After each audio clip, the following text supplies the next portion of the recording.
Welcome to Behind the Paranormal with Paul and Ben Eno.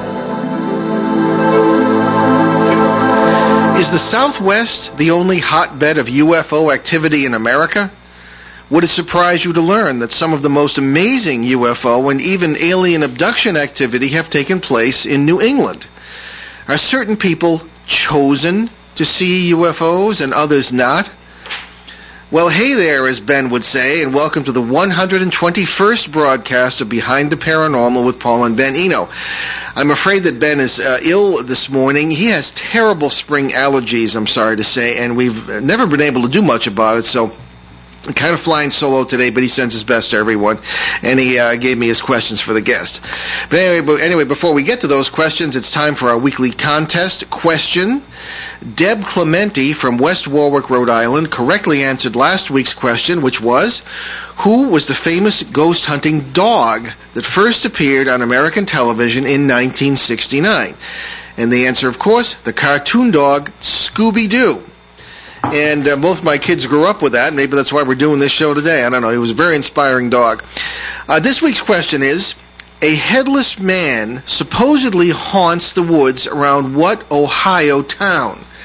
Now, if you can deal with that, call us locally, 401-766-1240, or from anywhere in the U.S. at 800-449-1240, or write us at eno@onworldwide.com. And if I don't announce the winner during the show, you still think you have a chance to get the answer correct, drop a line to me, to Ben at behindtheparanormal.com. The winner gets an autographed copy of the new book, The Phoenix Lights, by our good friend Dr. Lynn Kitai, who is a guest now and then from Arizona. Now to our guest for today. Steve Firmani is founder and director of New England MUFON. That's the Mutual UFO Network. It's a joint effort to organize and merge the MUFON's New England state chapters in Connecticut, Rhode Island, Mass, New Hampshire, Maine, and Vermont. Steve's interest in ufology began in the late 1960s at the age of 20 and expanded into a 36-year relationship with the UFO phenomena. Starting as a MUFON field investigator in the early 1970s, Steve has held various positions of responsibility in the organization in Massachusetts, New Hampshire, Connecticut, Maine, and Vermont before creating the New England organization. He is also a past state director and director of investigations for the International Center for Aerial and Abduction Research. He has appeared on numerous local and regional radio shows and in newspapers and has lectured widely. A past co-editor of the monthly Aerial Space Phenomena Review, Steve has sat on panels of UFO experts and is a member of the International Academy of Ufology. He lives in Leominster, Massachusetts, and there's plenty more, but if we keep going, we'll never get to meet him. His website, www.newenglandmufon.com. Steve Firmani, welcome to Behind the Paranormal. Well, thank you, Paul. Thanks for having me.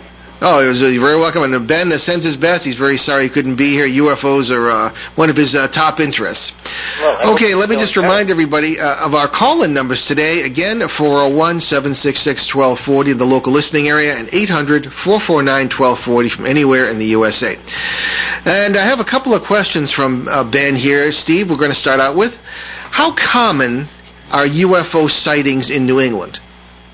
I can give you a straight-out answer to that since I have some information here. Since February 25th, I've accumulated 23 cases.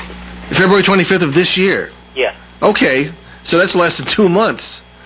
To say the okay, and excellent. I have 23 cases. Less than 1 month, actually. Wow. Can you give us a couple of examples? Well, since you're located in Rhode Island, they're not all recent cases.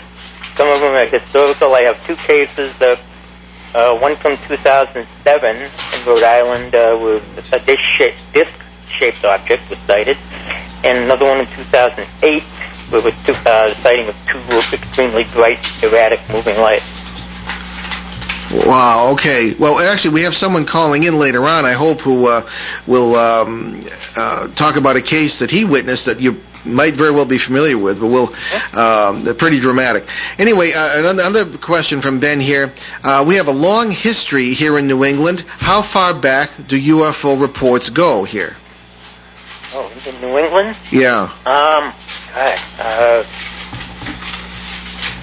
Well, there's I think one of the oldest photographs, UFO photographs, was taken. I think it was back in the early 1900s. It was it's a pretty old photograph of the. I'm not sure exactly where it was taken from. I think it was taken in the area of vicinity of the White Mountain. And this was about, when the first cameras were coming out.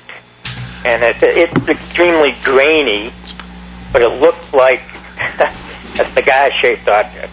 Yeah, well, it's funny. If I'd known Ben was going to be ill today, I would have arranged, if possible, for Joe Ferrier to be here. Joe lives locally. He has a talk show on this station every day, and was a very well-known UFO expert in the 1960s. So we took a number of photographs of cigar-shaped objects, just as you described. Unfortunately, he couldn't. I didn't think of it soon enough, and he couldn't be here. Now, I don't know. I heard a story, and this is in my capacity as a historian. I put on my hat, and sometimes I write about history rather than the paranormal. And I uncovered a story. I don't know if you've heard of it, but it was in Massachusetts, and it goes back to the late 1600s. And supposedly, now whether this was UFO related or not, I don't know. Supposedly there were lights seen in the sky by the set. I wish I could remember what town it was, but it was up around Danvers, the area where the witchcraft hysteria later took place. And they were beings or people dressed in white, or some sorts of jumpsuits, I guess we might call them today, who would attempt to come and visit. They came up to the stockade and try to get in, and they'd wave to people, but people were terrified of them, thought they were angels or thought they were demons or something, and that's it went on for a while, and then there were a couple more lights in the sky, and they were never seen again. I don't know if that's a true story, but I did uncover it from several sources as supposedly part of New England's more obscure history. I don't know if you'd ever heard of that one, but there do seem to be a lot of strange stories. But no, I've never heard of that one before. It sounds like quite interesting. Okay, I'll try to dig it up. If I can find it, I'll send it to you, the sources and stuff. Okay. Now this is, let's see, here's another question from Ben. Can you tell us about some of the more significant cases that you've investigated in New England recently? Or even if it's not recently. Let's see.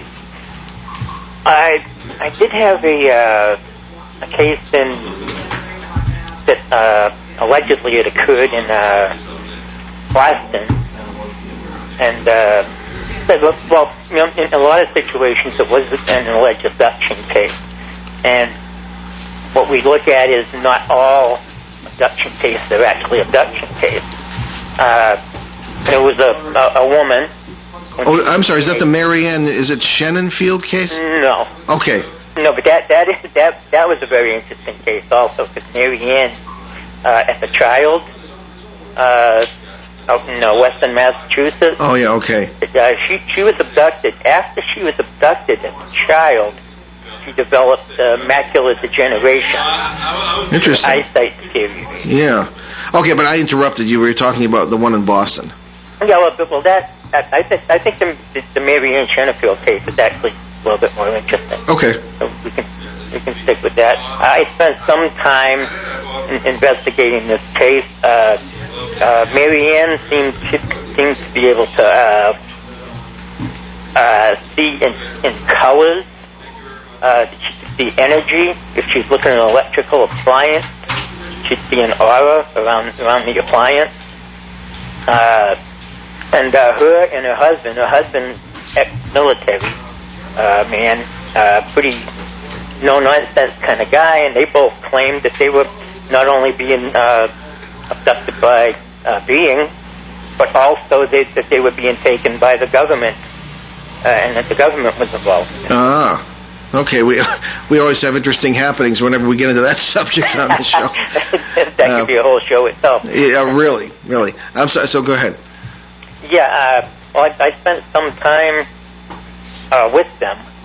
I spent a few evenings sleeping out on their back porch on a cot. I never really did actually witness anything. But they were. I mean, it's a typical abduction case. The stories are incredible, but the witnesses are very credible and seem to be very honest. Yeah. Okay. Certainly the most. Okay, very good. Certainly the most interesting case for many people is the Betty and Barney Hill abduction case in 1961 in New Hampshire, which of course was the grandfather of the American abduction phenomena, I suppose. Exactly. Yeah, and so that took place in New England as well. We have a caller on the line, and I believe it's we got. Is it Dearlon by any chance? It is indeed, Paul. Oh, very good. Speak with you again. Very good. Yes, Dearlon. We have Steve Firmani as our guest today. Steve is the head of New England MUFON, and Dearlon is the author of the book Heaven's Wave, a novel of the Doomsday Prophecy of 2012. And he also is a UFO witness of spectacular proportions, in my opinion, and he lives in Connecticut. So I thought, Steve, we might want to get your opinion on his experience and to see if you had heard of the phenomena that had been responsible for it. So, Dearlon, why don't you just tell us what when you experienced it and what you experienced? Thank you, Paul. Yes, I think the incident that I experienced should be right up there with incident at Exeter and even Roswell. In fact, I think it's way ahead of Roswell. What happened was this. In November of 1991, I was coming out of an antique auction house right outside Hartford, Connecticut, and I didn't notice it at first. But this was during the evening in November, a week before Thanksgiving, and suddenly it occurred to me that the parking lot I was walking through, which had been absolutely dark when I came in, was as bright as day. And this is a huge parking lot, larger than a football field. And I looked around and I said, this is odd. And when I looked up, I realized that in an absolutely clear sky, there were no stars, except at the very edge of the horizon. And I noticed as I looked around that the area of stars blotted out was circular, and at the edge of this great circle there were lights going off in sequence above my head, perhaps 1,000 feet above my head. And in the center of this great blackness with the lights at the edge, there was a huge light that illuminated the parking lot as brightly as day, and yet you could look right into the light. It didn't hurt your eyes. And at first I thought, wow, that's some spectacular security lighting, but it occurred to me that the light was at least 1,000 feet high, and it couldn't be security lighting. I looked back at the antique place that I'd just come out of, and people were pressed up against the glass window, and they would not come out, and they kept pointing up. Well, to make a long story short, I finally realized that what was above my head was a huge circular object floating in the sky. When I say huge, I mean it was larger than 2 or 3 football fields. It was massive. And I didn't know what to do. I went to my car and I sat down, which was directly in the middle of the parking lot, right under this light. And I wanted to see if my car would start. You know, they always say that in incidents like this, sometimes your electrical energy is drained. My car did start. And then the thing above my head, above the parking lot, moved over Keeney Park, which is on the edge of Hartford. And I could see for the first time, move very slowly, quietly, no sensation of motion at all. You could see that it was absolutely the perfect, quintessential saucer-shaped object. And it moved very slowly, and I started my car to follow it, and then it started moving north, towards north of Hartford, up towards what we used to call Bradley Field. It's Bradley International Airport. And at that point, I noticed that there were maybe hundreds of cars in the road. There's a 4-lane road right beside this auction house. It was jammed with cars, everyone looking at it. I was not the only person who saw this. All of a sudden, it started moving slowly, and then, as though you snapped your fingers, all of a sudden, it was up over Bradley Field. And it was so massive you could see it. Bradley Field is 18 or 20 miles north, but you could still see the object and the sequential lights that were going around it. I started going towards Bradley, even though, you know, thinking back on it, I don't know how I could have made it. And then all of a sudden again, just as though you snapped your fingers, it went east over the Connecticut River to what must have been South Windsor, and it was absolutely stationary again. At that point, I noticed the 3 jets took off from Bradley, and these weren't passenger jets. These were fighters, and they had some sort of notification of this thing, and they were trying to catch up with it. They got about halfway across the Connecticut River towards where this thing was, and then, boom, it was gone again, just as though you snapped your fingers. No sensation of motion at all. Now, there's an incredible kicker to this story. But as I said, this incident is probably, or should be, right up there with Roswell and Exeter. About 14 months later. By the way, next day, a lot of people were calling in asking has anyone noticed anything in the sky last night? They were calling into radio stations, and of course, there was no official notification of anything. 14 months later, my son and I were sitting watching TV. This would have been January of 1993, and we were just flicking around the stations, and my son said, Dad, look at this. Isn't this what you were talking about? And I said, what? What is this? There was a show on television, and I don't remember what show it was. Maybe it was the Discovery Channel or whatever. And it was about that night. What had happened was this. This goes south of New England, over Long Island. That night, there had been a small UFO seen over New York City. And a lot of people in New York City noticed that the thing seemed to be moving erratically. It seemed to be in trouble, and it went out over Long Island and crashed into a forest in the middle of Long Island. The U.S. government sealed that forest off, and for about 8 months afterwards, huge trucks were seen coming out of this forest. They were hauling the trees out that had been chopped off, by the way, just as though they'd been sawed through like a hot knife through butter, and they hauled all the dirt out, and they brought more dirt in, virgin dirt, so to speak, to replace it, to make the forest look really good. The sheriff on the scene, the town sheriff on Long Island, swears that he saw something crash in there, a strange metallic object. But he was told to keep quiet, and he even said, I was told to keep quiet, so I'm going to keep quiet. And that was his explanation. But the interesting thing about this is, at the end of the show, they had an interview with a Canadian Air Force general from Quebec. And he told the whole story. He said, look, what happened was, according to what I was told by the U.S. Air Force, and we were told to scramble that night, there was a UFO incident over New York, and it did crash on Long Island. And we were told to scramble because 2 huge ships came down into our atmosphere, massive things, and they were looking for their lost ship. And the U.S. Air Force asked us to scramble to look for these huge ships, and we picked them up on our radar. But just like you'd snap your fingers, as soon as we approached them, just as I saw over Bradley Field, they were gone.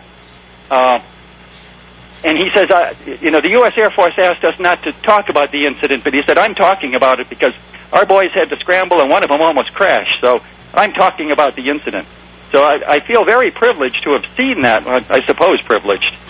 But it certainly has to be one of the greatest UFO incidents I've ever heard of. Certainly is right up there with Roswell and Exeter. Wow. All right, well, thank you very much, dear Alon. Did you have any specific questions for Steve? I'm wondering if he's ever heard of this incident. Yeah. But I've never actually heard of that incident. But it does sound very interesting.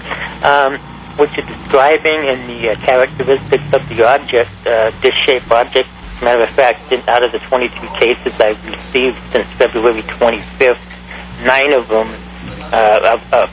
described as oval or disc-shaped objects. And yours would be like a close encounter of the first kind type of case, which would be a close range. And characteristics, the slow movement, and just moving at will, just disappearing and appearing in another spot. This is very common characteristic of a UFO sighting.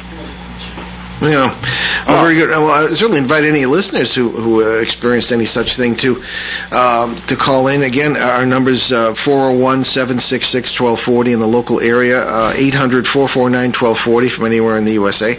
And, dear Alon, did you have anything else to add or any other questions?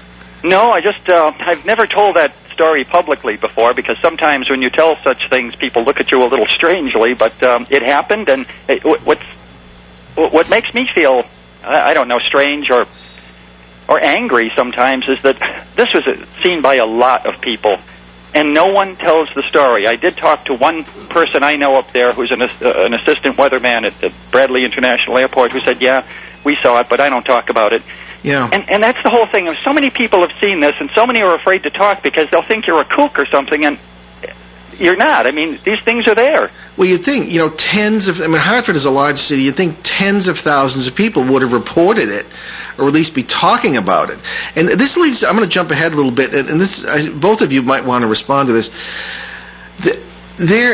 And this was prompted by a fellow who wrote into the show after we had, I guess, Stan Friedman on one time. Oh, no, it wasn't Stan Friedman. It was Phil Imbrogno, and we were talking about the Hudson Valley UFO sightings of some years back. And this particular fellow was a witness to this, although he lived in Connecticut. And he said that he was getting out of his car one day, coming back from work, and looked over his shoulder, and over the houses across the road was glowing object of disc shape, not right over the houses, but near enough to certainly see it very clearly. And he said it was moving slowly to the right. He moved up his driveway to see if it was still, it was, and he said he had the feeling that he was being tested. Isn't that a funny word to use? And I wondered, do certain, I don't know, maybe Steve especially might have an opinion on this, do certain people express the feeling of having been chosen to see UFOs and other people not? It seems that witnesses very often become repeat witnesses. Is there some personal or individual factor in here somewhere? Before I answer that, I wanted to just mention something quickly that might help out also. I'm going to be at the on Saturday, May 15th. I'll be speaking at the New Britain Library in New Britain, Connecticut. Oh, okay, yeah. 5 p.m. So if any witnesses to that case are listening, I'd like to meet them. Yeah, they probably would have seen that from New Britain. Yeah, I would think, right, Dearlon?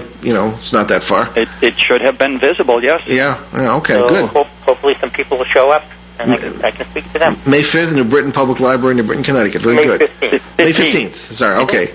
Yeah. I'll tell you what, Steve, shoot me that in an email. We'll put it on our website. I'll do that. Okay, good. All right, very good. So what about this chosen business? I mean, is there any... Do you ever run into that? I just thought that was a very strange way to put it. He didn't say chosen, he said tested. Well, this is... I think it's more... in the case of someone that hasn't claimed to be abducted. Right. Others that don't claim to be abducted, they'll get these odd feelings that even before they even see an object. They'll get this feeling that something's hovering over them, or that they're being observed. Okay. Well, that sounds like a natural fit. Dearlon, did you feel singled out in any way? In a way, because my car was directly under that light. Yeah. Well, they knew you well, didn't they? Well, perhaps they did, but I don't know that I was singled out, but I did feel peculiar, just because of the fact that my car was directly under the light. It just seemed unusual. Okay. Have you ever had any other UFO experiences during your life? Are you prone to this, or was this a one-time thing? Well, now you're asking. Yes, there was one other incident years and years ago when I was very small. Well, you don't talk about it if you don't feel comfortable with it. I'm not going to talk about it right now. Okay. Because I really don't feel comfortable about it. And, it does make me wonder about the fact that I was directly under that light, even though I don't think this particular incident has anything to do with anything else, because I think they were looking for their ship, the ship that was down. Yeah. And I don't think I was high on their list of anything else. Maybe it looked like your car. No, that's a joke. All right. Okay, well, I'll work on you for a future show about that other incident. Thank you, Paul. I have to go now, but sure. I'm going to be listening as I drive away here. I have another engagement. Thank you. Okay, well, thank you for calling in. Okay, Steve. There was the Erlan, author of Heaven's Wave, a novel of the Doomsday Prophecy of 2012, great book from Barking Cat Books. Okay, Steve, let's get back to our list of regular questions here, and about how does it work with MUFON? How do people report cases to you? Well, we have an automated system called CMS, Case Management System. Okay. All they have to do is, if anybody has a sighting, they just go to either the New England MUFON website, www.newenglandmufon.com, or they can go to the MUFON national website, www.mufon.com. You have access to an automated system. You can go in and fill in your sighting report online, and what happens at that time is I will get a text message on my cell phone, and for any sighting in New England, I will get a text message and an email that a case has been submitted, and I will go into the case management system and assign it to an investigator. Okay, very good. Okay, we're going to take a commercial break here on Behind the Paranormal. We'll be right back with Steve Firmani, head of New England MUFON. Stay with us. New River Press is proud to sponsor tonight's segment of Behind the Paranormal with Paul and Benjamin Eno. New River Press offers the best in unusual New Age books. Stand by the side of tonight's host, Paul Eno, as he battles poltergeists and helps suffering souls and families in the critically acclaimed books Faces at the Window and Footsteps in the Attic. Plunge deeper into the paranormal with Paul and learn about its influence on human history, its action in our daily lives, and its ultimate meaning for us in the best-selling Turning Home, God, Ghosts, and Human Destiny.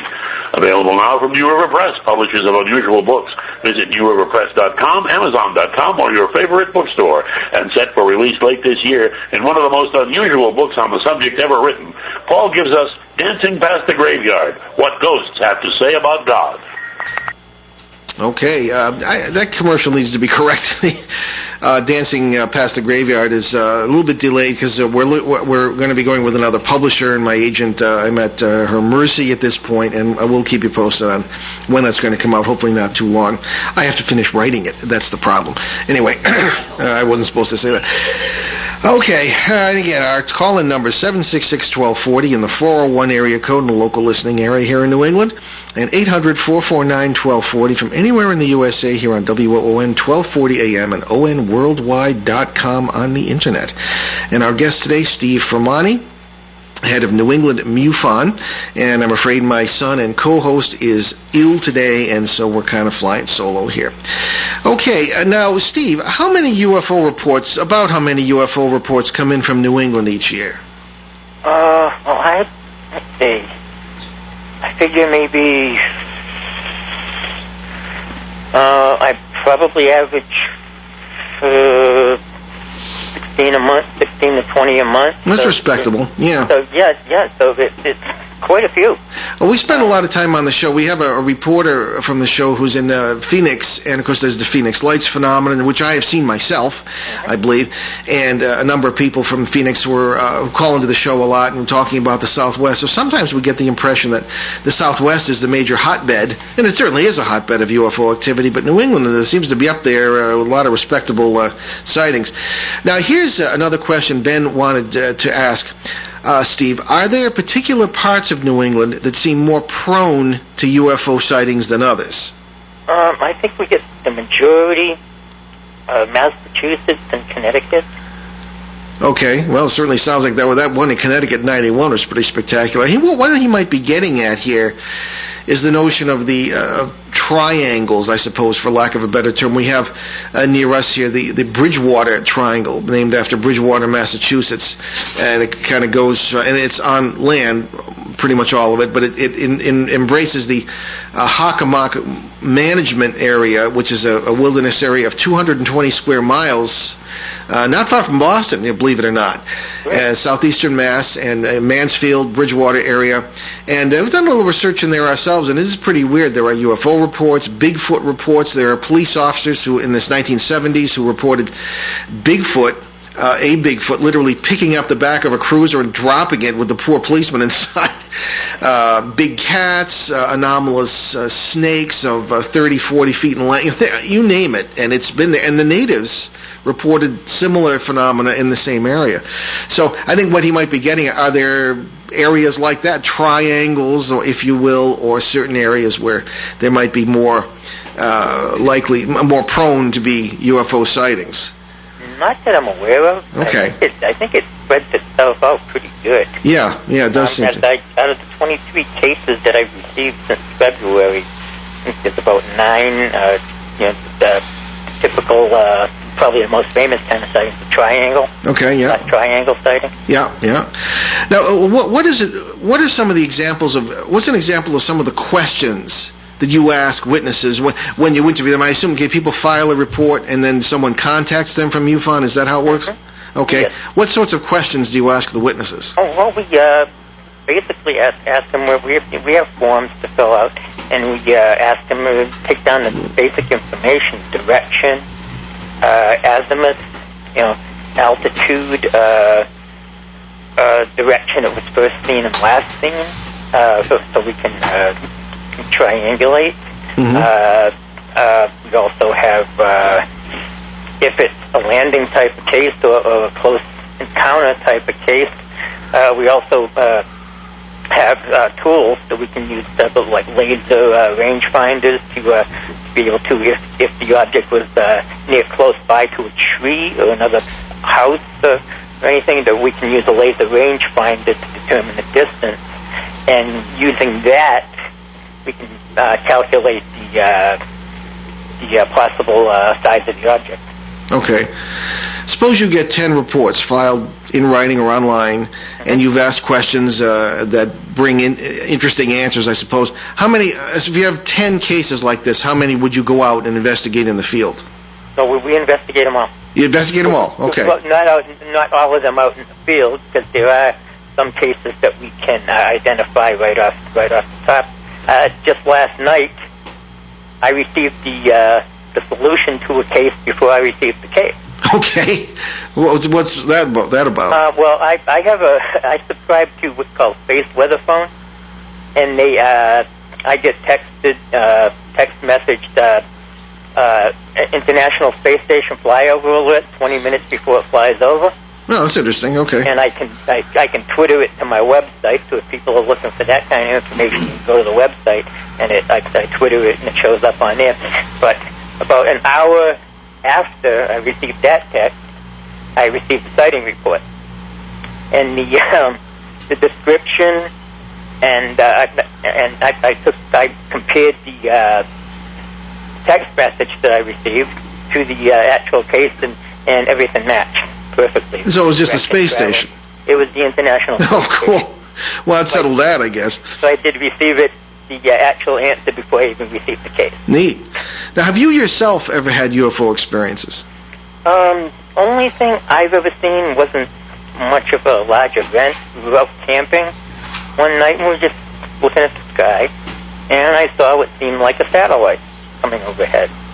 It got to the zenith, and just as it approached the zenith, it just shot off and zigzagged and just took off. Interesting. Yeah, it wasn't a satellite. Well, you see these NASA photos and videos of objects, and I don't know, I'm no astronaut to say the least, but it makes you wonder if these, there are certain objects moving in certain directions. It's like, couldn't it just be debris? Because there's an awful lot of debris out there. Mm-hmm. So I suppose it's a matter for speculation. There's a lot of possibilities. Oh, yeah, that's the thing. Have you ever had cases where UFOs have been seen at close quarters by some people but not others? I guess that kind of harks back to our chosen question. Oh, yeah. I'm not... What I think is happening is that only certain people either know where to go to report a sighting, or they just don't want anybody to know they saw it, so they don't want to report it. Oh, well, I mean, you get 50 people standing in the street and looking up, and 25 people see it and 25 people don't.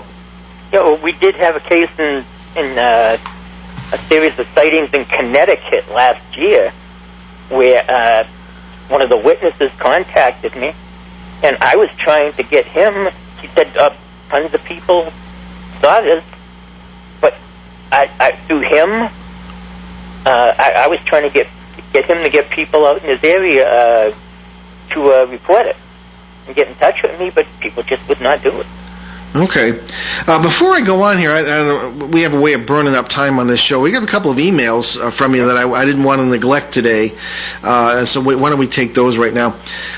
This is from Art Shampoo, I guess that's how it's pronounced, in Dover, I know Arthur. Oh, do you? Okay. All right. Yeah. He's from Dover, New Hampshire. And Art writes, they, UFOs, have been around New England in pre-colonial times. In fact, they go back many hundreds of years. Indian tribes reported them, and there was evidence that UFOs and spiritual beings were here right after the Ice Age. My question is this: what would it take besides actually capturing a UFO to convince people? Is preponderance of evidence enough? In any court, a man could be put to death by it. I'm not sure what he means by that. Hopefully not today, at least not yet. Why not the reality of UFOs? Oh, I know what he means. There's always a testimony in court could determine someone's... Yeah. It's a question similar to what I ask many times. But as far as convincing people, you have some people that are more easily convinced than others. If you have the major skeptics, it's going to take a UFO to land on their head. Yeah. And they still might not believe it. There's a Gary Larson cut. Do you remember Gary Larson on The Far Side? Mm-hmm. I mean, there's a sequence of panels where the guy, ordinary Joe, standing there. A UFO lands. A thing with 5 heads gets out and punches him in the nose. Gets back in and takes off. And it says, Joe didn't know what hit him. And definitely, and it's true. I mean, some of these. This is a major gripe of mine. I've been involved in the paranormal for 40 years, or not usually UFOs. Although now I'm getting into that because some of the ghost cases supposedly are leading into these UFO cases. Because if you look at them long enough, that can be what happens. But my gripe is what constitutes scientific evidence. First, I agree with Phil Imbrogno that this stuff is outside science. Those principles don't really apply here. This is beyond our science, which is based on our 5 physical senses, which aren't good enough. Exactly. Right? And we've got situations here where people are, in a court of law, as Art points out here, a person can be hung or can live depending on the testimony of, say, an eyewitness. But when it comes to UFO sightings, somehow an eyewitness isn't good enough. And I've been a journalist for 30 years and a paranormal investigator for 40. I find eyewitnesses very accurate. They see things from different points of view, but their information is extremely valuable. I don't agree with those who say that eyewitness accounts are not reliable. I don't agree with that at all. So I don't know. What's your thought on that? Well, I think society as a whole is very skeptical, and that even in our court system, I guess your testimony is only as good as the information you're giving out. Mm-hmm. Well, very true. Okay, so we are kind of coming down the wire here, but Steve, I wanted to ask you, with all your experience now with this, what is your explanation for UFOs? What do you think they are, and what are they doing here? Boy, that's a tough one. Well, as Stan Friedman would say, maybe I should say flying saucers. He says UFOs could be any lights, but flying saucers are the extraterrestrial craft, or whatever he believes they are. Solid anyway. Craft. Yeah. If we're talking a solid craft, I think that some could be part of government projects, but I believe that there are others that are possibly multidimensional. Yeah, I agree. Because I think the possibilities of travel are either through wormholes or dimensional travel. Mm-hmm. I think it could be either or. Well, that's it. Our whole meaning Ben and my whole theory of the paranormal that I developed by the early 1980s was that we're dealing with multidimensionality here. These aren't dead people, I mean, all that spiritualist stuff wasn't good enough. And I'd extend the same thing to UFOs. It seems that the same principles might apply. There's even speculation today how to use, as you say, wormholes or other worlds, as it were, to get from one world to another, one place to another without moving. All kinds of weird concepts that come out of quantum mechanics. And so I agree 100%. You might be dealing with something that's multidimensional. Well, and also, I think the multidimensionality of it could explain why some of these beings are able to pass through walls. Sure. And things such as that. Well, that's another thing, too, because we deal with what we call parasites in many cases. In folklore, they're known as demons or whatever. And some of them have very similar characteristics to extraterrestrials that are reported. As a matter of fact, I've said it on the show before that I mentioned my meeting with Bud Hopkins, who is from New York City, and he's probably one of the best-known abduction experts. Yes, I'm good friends with Peter Robbins, who works along with... Oh, he's going to be on our show on April 11th. We're doing a 30th anniversary of the Rendlesham. Well, we're doing the Exeter UFO Festival again September 4th. Okay, and yeah. We're going to have Stan and Peter Robbins. Oh, cool. Great. Well, Stan Friedman being the guy who is known as the grandfather of ufology. He doesn't like me to mention his age. Anyway... So in any case, these are all possibilities, multidimensionality and overlapping of characteristics. But anyway, I was sitting down in West Virginia. I was speaking at the same conference as Bud Hopkins was, and he showed me an album of photographs of physical things that had been allegedly done to people during abductions. And I was astounded because I had seen the very same or similar physical injuries to people done in poltergeist cases. The same kind of bruising, a little bit of scooping here and there in the skin, indentations of certain kinds. And I thought, wow, what are we dealing with here? Maybe our terminology is almost interchangeable sometimes. Maybe these things are not what they appear to be. So these are all open questions. So in any case, so again, do you feel these are visitors from other planets or other dimensions or both? Is it possible? But my thought is it possible that just by chance, just coincidentally, that these are interacting? Yeah, maybe. Well, the big question I think that it ultimately comes down to is friends or foes. I think there are examples of on both sides. Yeah, I agree. We have people on the show sometimes who are, and they tend to be very good friends of ours, but they're UFO experts who have had very positive interpretations of these phenomena. And they'll say, well, they're bringing international peace, and they're showing us our cosmic consciousness. And I don't disagree with that necessarily. But I'll bring up the fact that, you got thousands of people, tens of thousands, maybe millions, who are living in utter terror of these creatures because they've been abducted and abused. I said, it doesn't sound like very much, international peace to me, or anything like this. I don't know. I suppose it depends on your own point of view. I myself am very wary and very cautious about anything like this. Yeah, I think we're getting into now the details of contactee versus abductee. Exactly. Yeah. You got to sometimes with these contactees, you got to take it with a grain of salt because everything's pillar of salt sometimes. Yeah. So, Steve, where do you think all this is going? Like 10, 15 years from now, what are we going to know, or is there any way to even predict that? I don't know. I mean, we thought that back when they started the Disclosure Project, that something might come out of it. But I've learned not to hold my breath when I hear about different things about the government supposed to be coming out with this or that. I just take that with a grain of salt, and I just if it happens, it happens. I'm not going to get all excited about it. No, I agree. Okay, so what are you working on now? Any special projects going on? And you said you've got some speaking engagements coming up. Feel free to tell us when and where they are. You said New Britain on the 15th of May. Connecticut Public Library on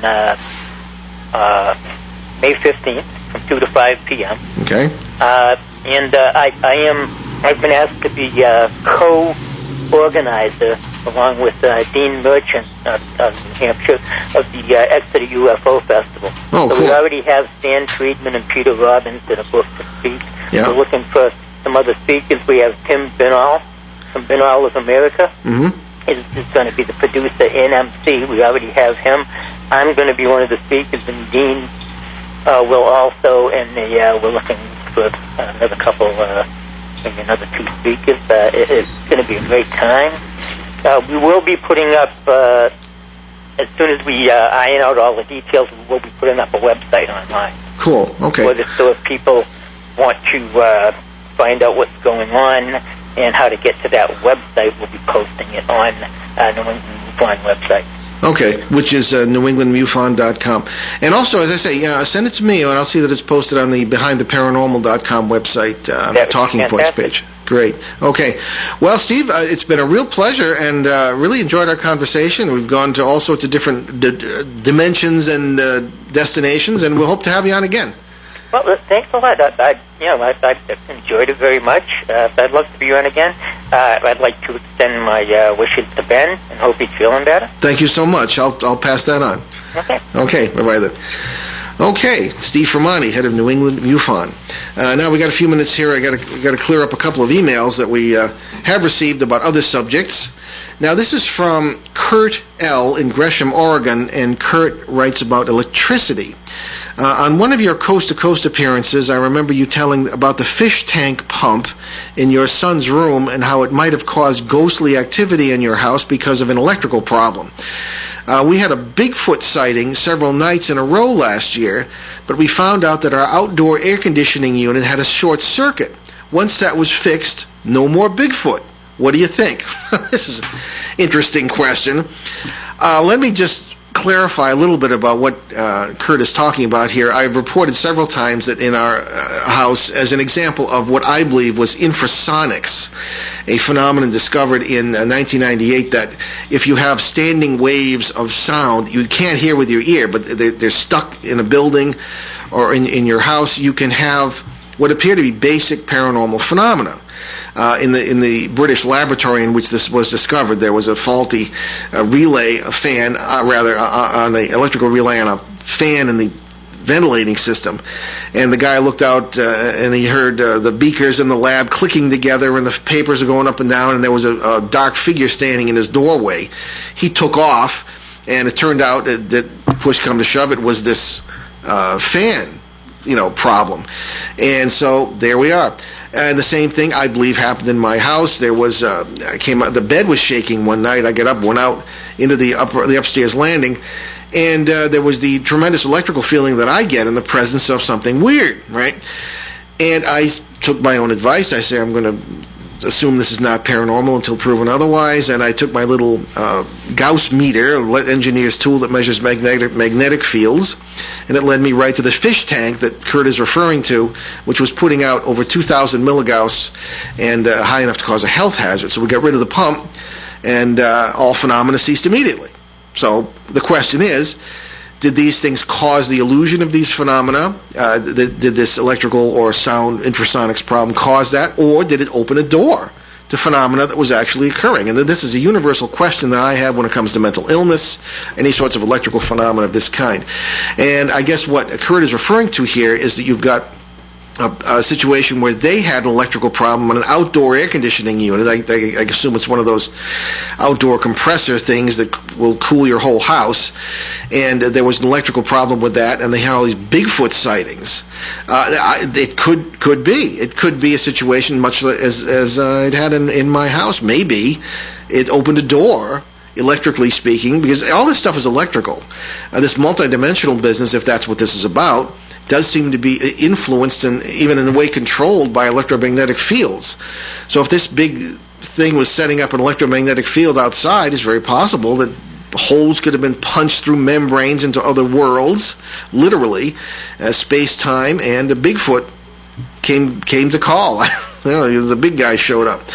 So anyway, once that was fixed, no more Bigfoot. Okay, so anyway, that's what I think, Kurt. Nobody really knows for sure, but that's a very, very good question. Here's one from something about Ben. This is from Paul Forsberg in Detroit, Michigan. I love your show, respect your work, and really admire your relationship with Ben, but I'm bothered by the fact that you always warn people against bringing their kids ghost hunting, but that you do so yourself. I get that now and then, and it's a good question. We being my wife and I, wrestled for a long time with this question about whether Ben should be allowed to participate in my paranormal work, which I've been doing for 40 years, and which, needless to say, I was already doing when we were married and when Ben was born. So the issue was agonized over.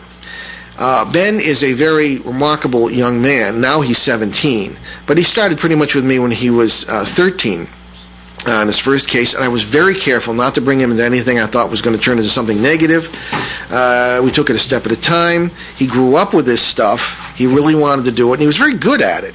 Very sensible, very sensitive, and but this is a question that I have dealt with on a number of occasions, and I do agree that it is an important question.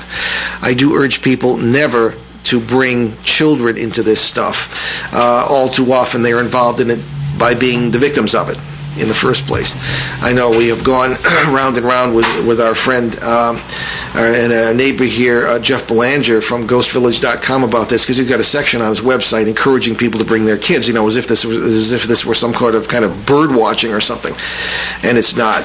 So in any case, I say don't do it. I do it because Ben was well prepared for it, and that's the answer that I pretty much would give. Okay, now we have a couple of long ones here. I've been trying to get to this question about ghosts or spirits that communicate. This is from Wayne Bradley in Adelaide, Australia. And let me start to read it. We only got a few minutes left. But I'm curious about finding out some more information or answers to an incident that happened just recently to my wife and my daughter. My wife and 3 daughters were at our holiday house, summer house, I guess, for the weekend. It was nighttime, and they were in the kitchen. My wife and one of my daughters both heard a voice say, "Hi, Mommy," come from behind them. Upon both turning around and looking down, as they thought our youngest daughter, 4 years old, had awakened and had come into the kitchen, but there was no one there. My wife said to the other daughter, who was across the kitchen, "You sounded just like Holly," and she said, "I didn't say anything." So, I mean, this is just the beginning of this. I don't even take this in sections on different shows, but the issue, Wayne, is that this is a very common phenomenon. People hearing other members of their family calling their names, or sometimes insulting them or saying things that they shouldn't. And this, I have found, is, among other things, sometimes the tool used by what we refer to as parasites or negative entities, who try to push buttons in order to get you to be annoyed or angry or fearful, and that puts out energy that they can literally eat. Their life forms, and that seems to be how they live. It's one of the weirdest parts of the paranormal there. So as a result, I'm going to just leave it at that, and we'll continue with that at another point. Anyway, I wanted to have you listen, of course, tomorrow night to our special on CBS. Actually, no, our special on CBS is going to be 3 hours, and that's April 11th. I'm sorry, I'm getting ahead of myself. Okay, and we're going to co-host a UFO panel on that show, and encourage you to listen tomorrow night to our CBS show, New Sky Radio, and we're on the Seattle, Detroit, and Boston. Check our website, BehindTheParanormal.com, for all our stations where we're on, and we're going to be dealing with some interesting stuff, and please join us. Now, of course, next week on our show here, we're going to have another great show on WON 1240 AM, and we ask you to courage. And so we're going to say, see you later, because we're out of time. Anyway, see you next week. Return to this radio frequency 167 hours from now for another edition of Behind the Paranormal with Paul and Ben Eno.